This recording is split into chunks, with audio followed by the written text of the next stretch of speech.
2 aluminium square rods, same as the other tool, 19mm size, 1 metre length.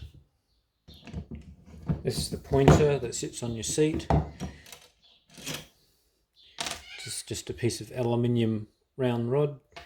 This is a long bolt or a piece of thread.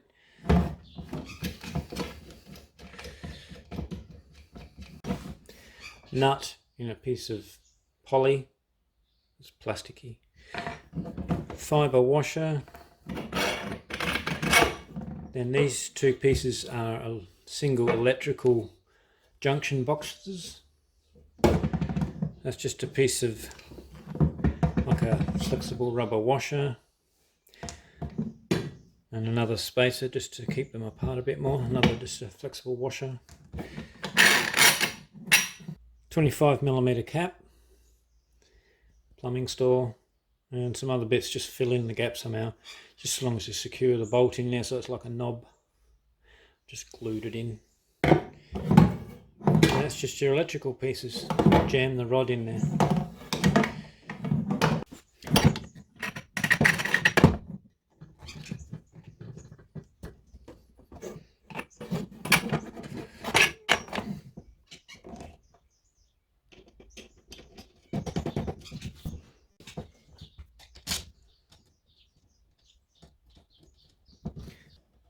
So it just screws on there, holds on, screwed on with a pair of pliers.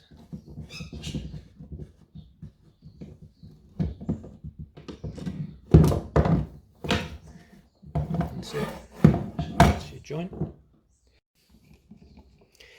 This is again an electrical junction box, 2-way. Same aluminium rod, just hammered into these plastic gardening poly pieces. Just hammer it in, push it in, bang. Now this knob here, smaller. It looks fancy, it's not, it's just they're electrical bits.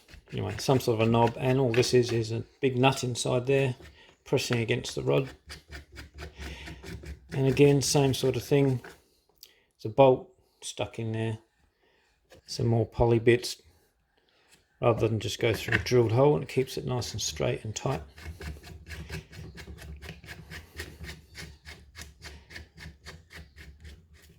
So when you screw it up, it doesn't move. When you undo it, it moves. Simple.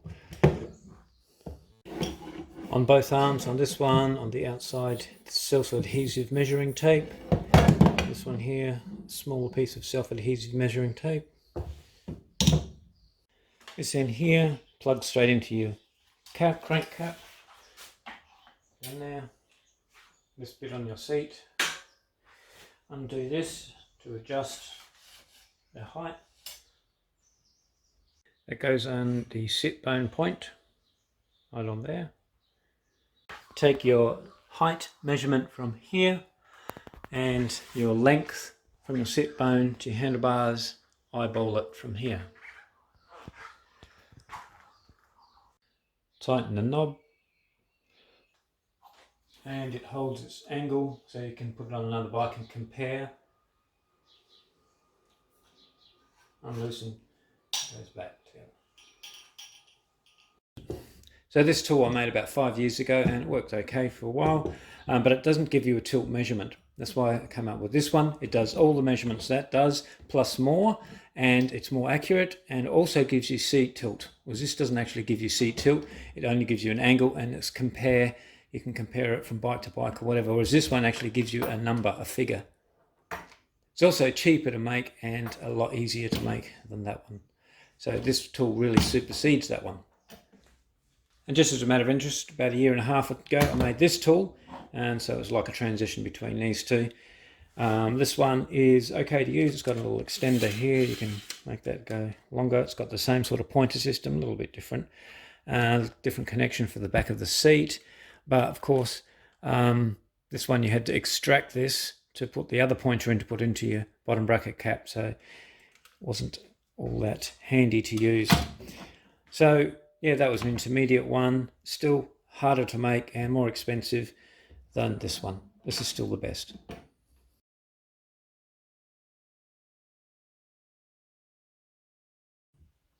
Here's some measurements I did to see how accurate the tool was.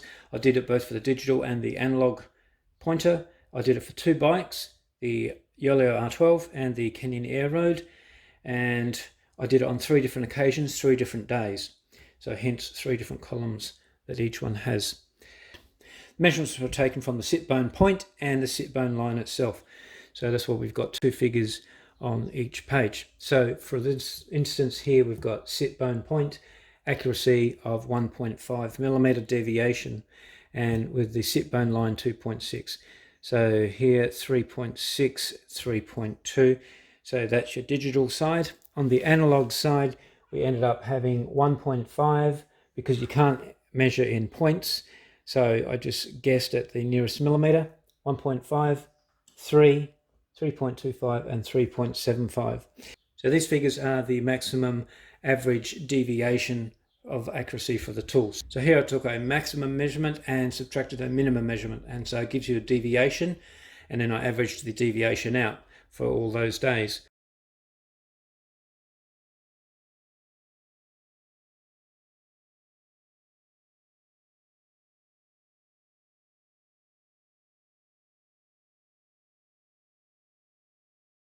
Then I got the 4 deviation figures from each bike and divided by 4 to give an average, and then divided by 3.77, the difference between the seat and handlebar measurement.